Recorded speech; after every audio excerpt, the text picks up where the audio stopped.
Chers concitoyens, toujours dans la dynamique de lutter promptement contre les menaces du moment, les opérations sont menées de jour comme de nuit par nos vaillantes forces de défense et de sécurité. Voici un résumé des activités opérationnelles des dernières 112 heures. Sur la rive droite du fleuve Niger, dans le cadre de l'opération NIA, une unité des forces de défense et de sécurité en mission dans le secteur d'Mbanga est tombée dans une embuscade tendue par des éléments terroristes en début de matinée du jeudi dernier.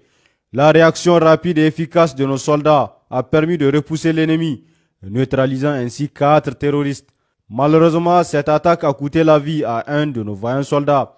En cette douloureuse circonstance, les autorités expriment leur profonde compassion et leur soutien à la famille endeuillée. Ces incidents, bien que tragiques, n'entravent en rien la détermination de nos intrépides forces de défense et de sécurité à continuer le combat sur tous les fronts pour garantir la souveraineté territoriale de notre cher pays. Chaque action entreprise renforce notre engagement à éradiquer la menace terroriste et à assurer la sécurité de nos concitoyens. Par ailleurs, dans la même zone, une opération de ratissage menée dans les secteurs de Torodi et Dunguro a permis l'interpellation de 3 terroristes et la saisie de 2 motocyclettes ainsi que diverses pièces de rechange.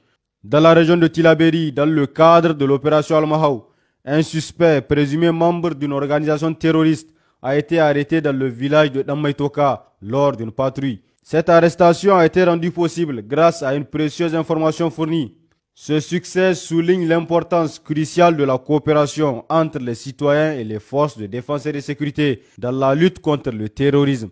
Dans la région de Tawa, dans le cadre de l'opération Shara, une intervention rapide des forces de sécurité a permis de faire face à une attaque commise par des bandits armés contre les habitants du village de Dumbu, situé à environ 24 km au nord-ouest de Konni.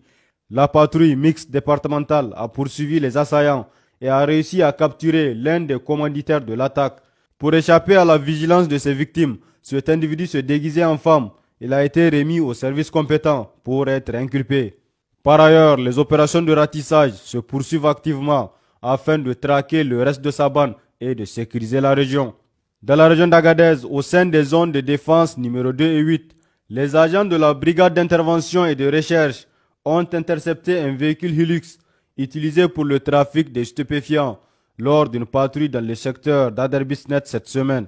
La fouille minutieuse du véhicule a révélé une cargaison illégale comprenant 200 litres d'essence, 25 kg de résine de cannabis et 1 920 000 comprimés de Captagon, une drogue largement consommée par les djihadistes selon les premières analyses de l'Office central de répression du trafic illicite des stupéfiants. Parallèlement, un incendie s'est déclaré au marché de Tabarkat. Grâce à l'intervention rapide des forces de défense et de sécurité présentes dans le secteur, le feu a été rapidement circonscrit, évitant ainsi des dégâts humains et matériels majeurs. Dans la région de Difa, dans le secteur 4 de la force multinationale mixte FMM, la situation sécuritaire s'améliore considérablement. La zone est désormais entièrement sous contrôle des forces de défense et de sécurité, permettant une reprise normale des activités quotidiennes des populations locales, autrefois perturbées par les actions criminelles de Boko Haram. Récemment, nous avons observé des redditions successives d'anciens membres de l'État islamique en Afrique de l'Ouest. Cette semaine encore, un ex-combattant s'est rendu aux autorités de Toumour, accompagné de plusieurs familles d'autres combattants qu'il a pu extirper des griffes de l'organisation criminelle Boko Haram. Ils ont remis 3 fusils AK-47, 4 chargeurs, des munitions et du matériel de confection d'engins explosifs improvisés.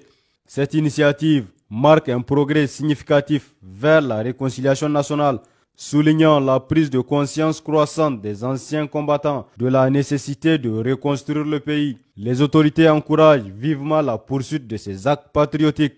Dans le secteur de Niamey, dans le cadre de l'opération Nkinkasa, nos agents ont intercepté, dans la nuit du 17 au 18 juillet, aux environs de 23 heures, un véhicule transportant une importante quantité de drogue à la barrière de la route Kolo.